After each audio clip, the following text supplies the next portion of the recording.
Hey guys, it's Mitch. How's it going? We're back for another installment of Prejudice, probably, in this cavalcade of extremity. We're looking at Extreme Prejudice Part 3 in Bloodstrike number 9. So just before we get into it, if you enjoy the channel, if you feel like you might want to help out a little bit, go subscribe on my Patreon. You can also follow me on Instagram and DM me there for commissions. And you should go join the Blood Force Discord server. Links are in the description. So Extreme Prejudice continues. So much has happened. I gotta say, I'm getting tired of making that joke. Like the first few times doing Youngblood stuff or whatever it was, Brigade, I don't even know. You know, being like, oh man, there's been so much happening in these 4 issues, like literally nothing. Like, get it together a little bit. Like, these guys are fucking millionaires. You think they'd protect their investment by trying to put out a good product? So yeah, what was going on in Extreme Prejudice was the same shit that was going on in every issue of every Extreme book since the dawn of Image, like 2 years prior to this. Threat presented itself in the form of Quantum, new villainy guy. First in Team Youngblood number 7, so naturally Team Youngblood had to respond, and they got beat. And then Quantum left. Then he went and found Battlestone and Brigade. And then they got in a fight, and Quantum left. And now we're going to see if that happens again with Bloodstrike. By the way, this title has absolutely gone to shit since Keith Giffen stopped writing it. I understand why he didn't want to write it anymore. It sounds like he didn't enjoy the characters at all, which, you know, I kind of get. But this thing is absolute trash now. For instance, looking at the cover, this is the quality of art. This is the best of the art that is going to be in this issue. This is Richard Horry. We're done with Chris Alexander? Yes. Dan Fraga is busy, I guess. I don't know. Can't get Jeff Matsuda. So we get everybody's least favorite guy, Richard Horry. So he's been doing Bloodstrike for a couple of issues, and you can see why they've had Jay Lee covers the last couple of issues, because if you just put Richard Horry's art on the book, nobody buys it unless you have something else, like it's part of a tie-in. This is the least effective I've seen of the Reflecting the Threat covers. I think I've seen like 2 other ones so far. And I mean, honestly, this cover here isn't terrible other than Quantum, really. Quantum looks pretty bad. But it's going to get worse inside. So it's creator and story, Rob Liefeld, writer and layouts, Eric Stevenson, pencils, Richard Horry. Pencils, page 18 and 19, Rob Liefeld. Let's see if we can pick that out. Inks, Tim Townsend, except on page 18 and 19, where it's Marlo Alquiza. Interesting. So I guess Rob felt that Marlo was better at this point then. Because he tends to do that, where he cherry picks, you know, just the best guys get to ink or color my stuff. So we start out with the same thing we had previously, with our heads, with our hand-lettered font, that I don't like too much, but that's okay. Okay, so this is Team Youngblood and Bloodstrike basically sharing intel. I guess they're part of the same organization, essentially, just very different levels, I suppose. So they were able to track Quantum when he went down to the Caribbean, and then he took off at a speed too high for them to track after that. And as Cabot says, the crucial thing isn't whether or how Quantum vanished, but where he's going next, and how we're going to deal with him when we find him. Well, they mentioned his fortress in Northwest Territories, and they mentioned his tie to the Caribbean, and they also mentioned a fortress in the Midwest, so I imagine that's probably where he's going next. And immediately, we're going to get some fencing, I suppose, between everybody here, because that's what this book is now. It's just Cabot and Chapel just constantly going back and forth at each other and being like, I'm the big dog in this yard. So, for instance, Cabot immediately is like, we need a plan of action here, people. If we just stand around and wait for Quantum to show up again, we're screwed. I mean, come on. This wait-and-see attitude is what got us into this mess in the first place. And Sentinel replies with, now, Cabot. And Chapel goes, hold up, Sentinel, I got him. You ain't calling the shots around here no more, Cabot. Now you gonna get that in your frickin' thick head, or do I gotta pound it into you? And this is pretty much all of issues 7 and 8, as far as I saw. And I don't know if you remember that Q&A thing we saw that Eric Stevenson answered, where he's like, I like coming up with fun characters. And it's like, what? So writing assholes who yell at each other and trade tough guy lines. That's what you consider fun characters. So yeah, that kind of writing mixed with this kind of art, which is just, it's bad and not flashy bad. Merit is flashy bad. So Sentinel tries to come up with some sort of alternative plan to just getting into a fight, which is ambitious in this book.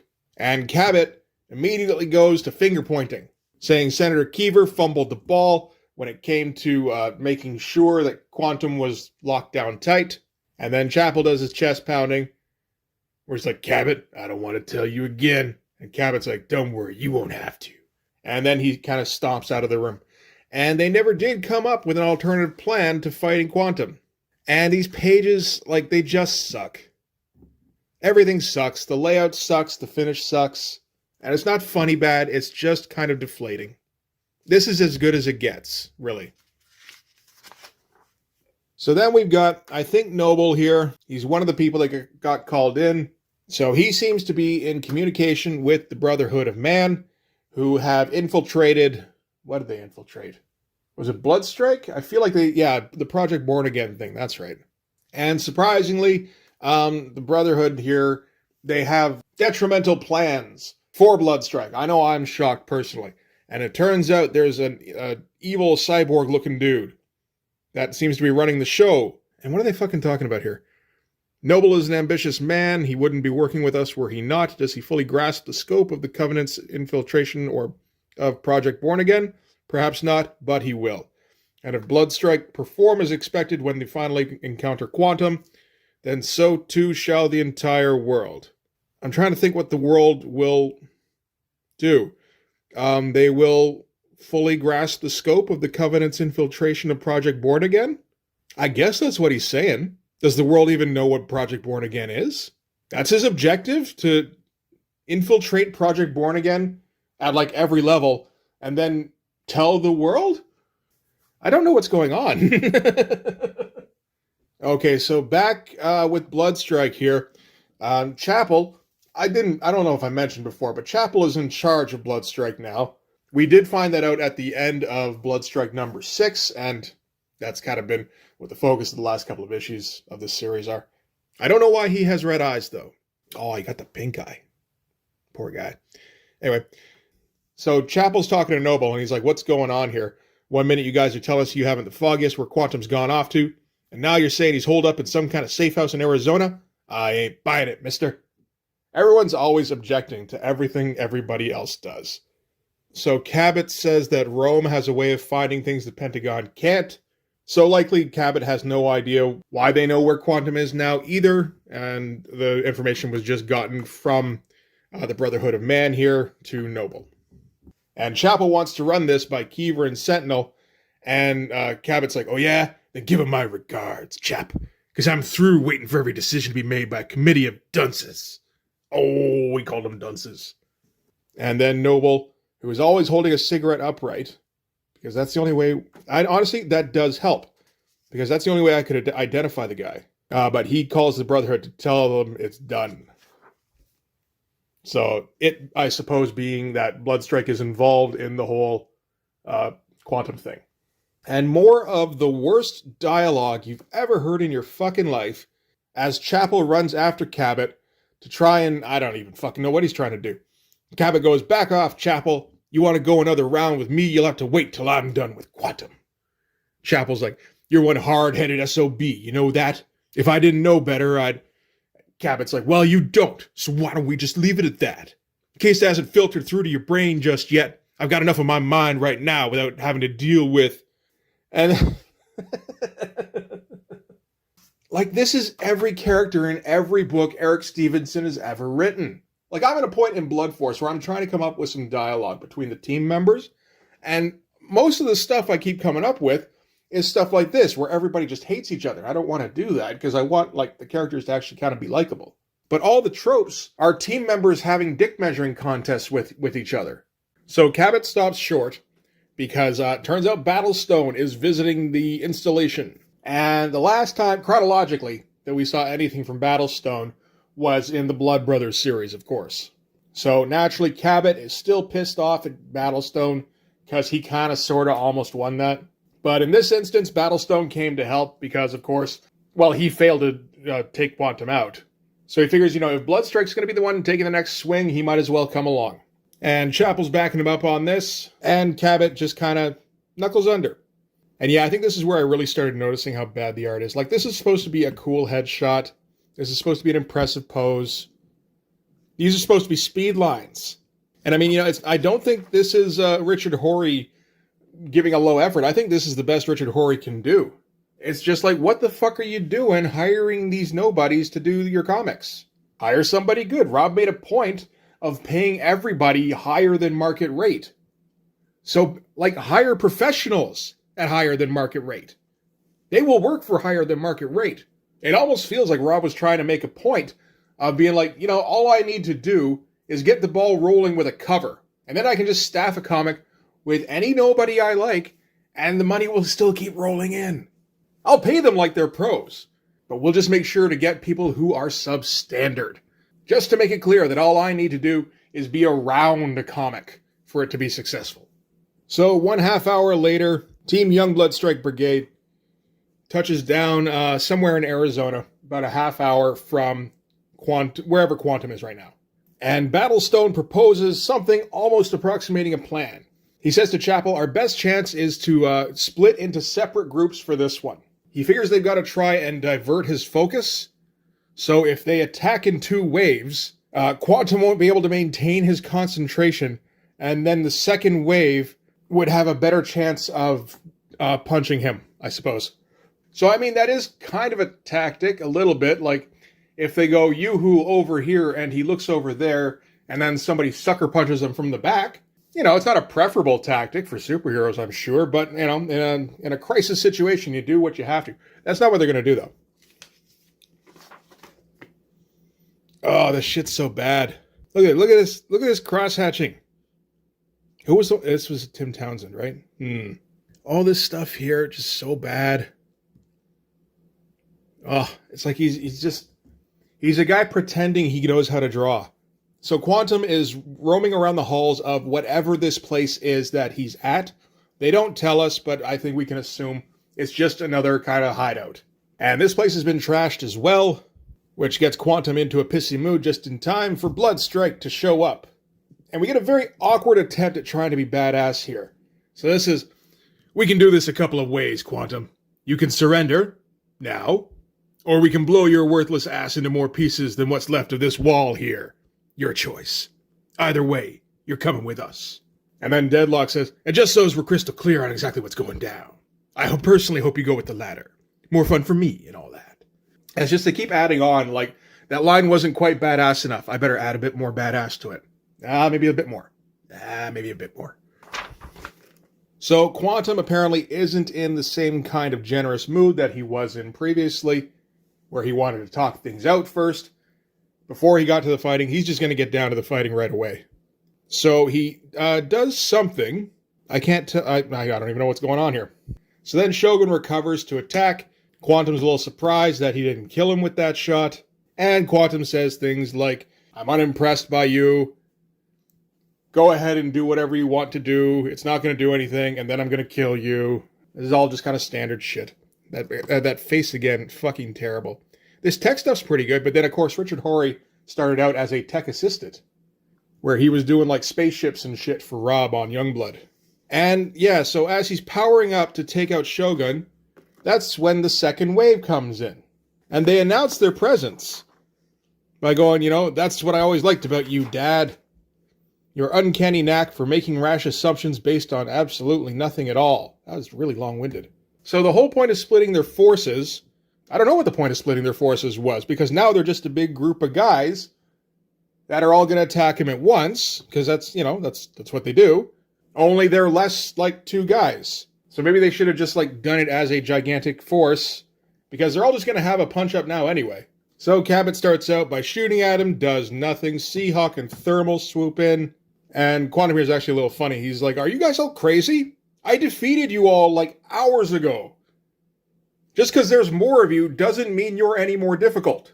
Terrible page layouts when you just do the the window pane kind of look. It's not exciting at all. So yeah, he's down to a couple more guys. So now he's going to brag a little bit and be like, you challenged me, it didn't work. So what are you going to do next? And then we're going to switch to the Pentagon, because this isn't just a crossover where a bunch of extreme guys try to punch one guy. We're also trying to introduce a new book, which is the New Men. So far, we don't really know anything about the New Men other than that they're called the New Men. So I would imagine like 3 chapters into this that we're probably going to learn something now, right? So anyway, we got this guy who was originally watching TV back in Team Youngblood number 7. And he was the let's get the team back together guy. So now he's meeting with somebody at the Pentagon who used to be a New Men before. And now she's retired from that. She works for the Pentagon. And her job is to prevent new gene-positive blood pool candidates from making it into the program. So New Gene isn't just any superheroes, I guess. Maybe it's just like mutants? That seems possible. So she's trying to keep mutants basically from being exploited. There's that coupon thing again. And she declines to join the New Men back up again, but there's some kid here at the Pentagon who offers to kind of take her place. And this seems to be the deal that's happening where the New Men was a team before, and none of the old members want to join up anymore because being a superhero kind of sucks. But kids in close proximity to them want to join up in their place. And then after Redbeard and this guy here leave, the one who didn't want to join up gets shot by somebody. Oh, right. Remember, there were 2 Liefeld pages in this. So there we go. It looks better. It's funny. You look at the shit he cranks out these days. It's not anywhere close to this kind of stuff, which still isn't very good. So anyway, the woman getting shot was courtesy of your friends with the Brotherhood of Man and the Extreme Warrior. He's cousins with the Ultimate Warrior. Okay, so from there we're going to cut back to the fight in Arizona, I guess because Rob wanted to draw this shot. That's the only thing I can think. He didn't give much of a shit about this one. But he forgot that Quantum only has a goatee instead of the full beard, so this looks like his version of Supreme from Deathmate. I feel like Rob just found a new technique for drawing beards, and he just wants to keep using that technique. Oh, there's the New Men. It says, who are the New Men? Find out in Extreme Prejudice. That's a fucking lie. We haven't found out shit yet. So anyway, that was Forearm taking a swing at Quantum. So basically, they still just keep attacking in 1s and 2s, and he keeps swatting them aside. And then to just kind of further drive home the point that we aren't making any kind of progress, Cold Snap shows up. By the way, the worst drawing I've even seen in an Extreme book, and that's fucking saying something. I can't imagine Richard Horry submitted that and thought it was good enough for publication. Like, that's the kind of thing that's just contemptible. So, yeah, to kind of drive home the point that we are refusing to make any kind of progress in the series, Cold Snap runs up and freezes Quantum, which is exactly what he did in the last chapter, which didn't work. And he says, glad to see you remember me, jerky. I think last time he called him Jerkface. Because I got a score to settle with you. Maybe I didn't peg you last time. Oh, fuck, he's going to peg him. But I'm not making that same mistake again. This time you freeze for good. He made the same mistake again. And Quantum immediately breaks out of it because I guess he's been absorbing more radiation in the meantime or something. And then I think Quantum has defeated every single person except for Cabot and Battlestone. So he does something which physics them. Again, I can't tell. Like, most of the biggest action shots in these are obscured and unclear. Oh, you know what? This is the first time I'm noticing they seem to be wrapped up here. So maybe he's doing like Green Lantern style gigantic hands or something? I can't tell. But they are wrapped up by something here, which is not something he's shown he's capable of doing before. And so now Quantum says that if he can't get his sons to help him by choice, then maybe he'll do it by force. It's like, okay, I don't know what that means. Maybe that means something. Just terrible fucking spread.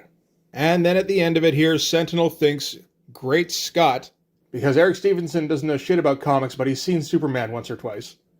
He basically confirms what Battlestone kind of guessed at in the last issue, which is that Quantum is absorbing electromagnetic energy at a much faster rate than he should be. And he calls up Secretary Keever and goes, "Sentinel here, we got more trouble."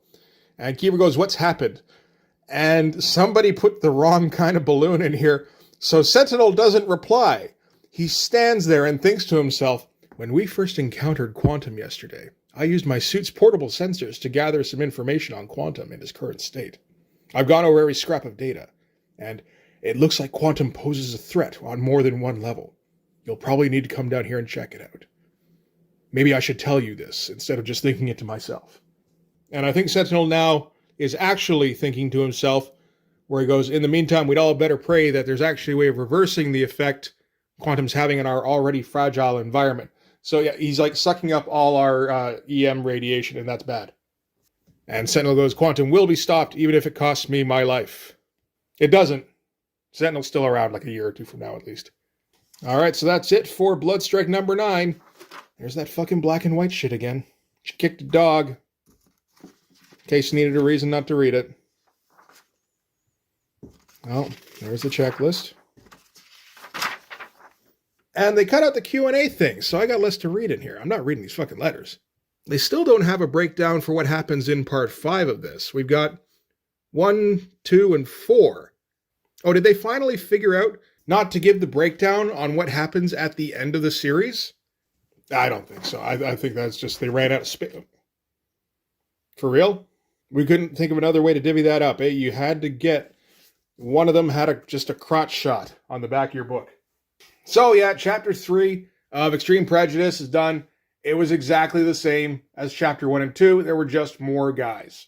They tried to make it seem like they had a different plan. They didn't try to make it seem like there was any sort of story progression.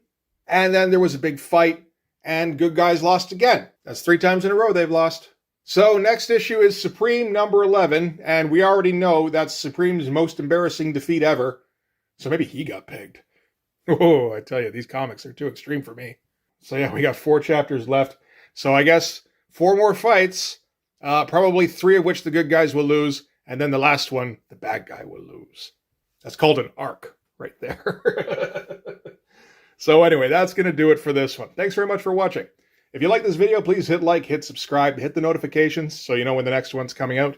Go over and subscribe on my Patreon. That'll give you access to everything I do, from the Blood Force stuff to the YouTube videos before they get uploaded to YouTube, as well as some Patreon exclusive content. You can also follow me on Instagram and DM me there for commissions, and you can join the Blood Force Discord server. And I know I was kind of hard on Richard Horry in this one. I mean, obviously the guy can draw a bit. He's not completely incapable or anything. The problem is that he got paid like he was extremely capable. And in my opinion, you take the high-quality art rate, you're subject to high-quality art criticism. That's it. If you're getting paid like you're the top of the fucking food chain, you better work your ass off to become that. Otherwise, you're just robbing people fucking blind. Whether it's your employer or the readers or whoever. The I'm great, you're great stuff is all well and good for all us guys who can't get work. Rob paid people very well to produce some of the most boring, mediocre comics that have ever existed. Anyway, that got a little rantier than I expected. That'll do it for this one. Thanks again for watching. I'll see you guys in the next one. Bye-bye.